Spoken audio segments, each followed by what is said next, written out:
We all know Horst as... I killed a man with this thumb. Yeah, that guy.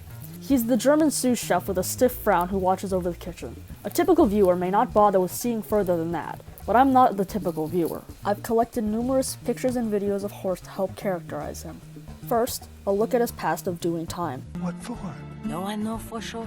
He changes the story every time you ask him. The man either doesn't want to share his real story or he really did all of those things. This is my personal interpretation, but I believe he finds fun in making things up. His stories are outlandish and seemingly impossible, so it isn't a stretch to say he's lying. Side note, he takes a dig at Colette when Skinner and Linguini have their talk. The plongeur won't be coming to you for advice anymore, eh, Colette? He's gotten all he needs. He laughs, proving he has some sense of humor.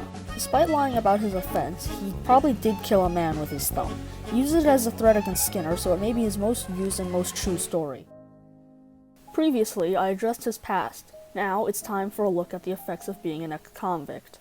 In the scene where Colette is reading Leclerc's review, he is the first to notice Skinner walking in. He has heightened attention, most likely from not being able to trust anyone around him in prison. This delicate trust is broken harshly when Linguini comes out about Remy being the real cook. Horst is on the brink of tears and is absolutely crushed that the man he trusted as a new inspiration, a new Gusteau, was a lying fool with a rodent under his hat. It's tragic even, when all he wants is a good honest boss, one who doesn't sell out the Gusteau name or fake being talented. He had faith in Linguini's talent, if a bit confused on the execution, and that faith was cemented when the news came out. Horst is left with no job and a shattered sense of trust once again. Now, I have miscellaneous observations.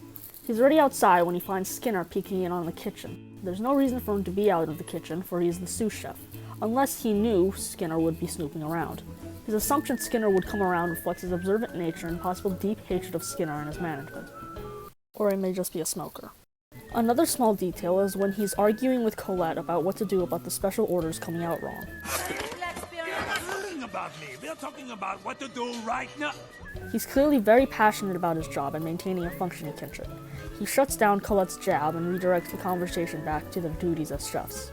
Piggybacking off that, he does have more experience at Gusteau's than Colette. Colette doesn't know of the sweetbread recipe, but Horst says it's as bad as we remember, meaning he's been at the restaurant longer than Colette. On to headcanons. His full name is Karl Horst Engel. He goes by his middle name because there's another Karl in the kitchen. He has lupus and suffers from anemia. He has trouble sleeping most nights. He's very careful and doesn't cut or burn himself as often as the others. He's also totally trans. He has hedgehog energy. He calls Skinner boss and not chef. He has resting bitch face, but he's friendly. He looks up to Horst. Here, he would have followed whatever Horst chose. Look at his face. He even mimics him to some degree. I'll make it come to you again, yeah? Because we can't serve this! I have another idea. What if we serve them what they order? He has hamster energy.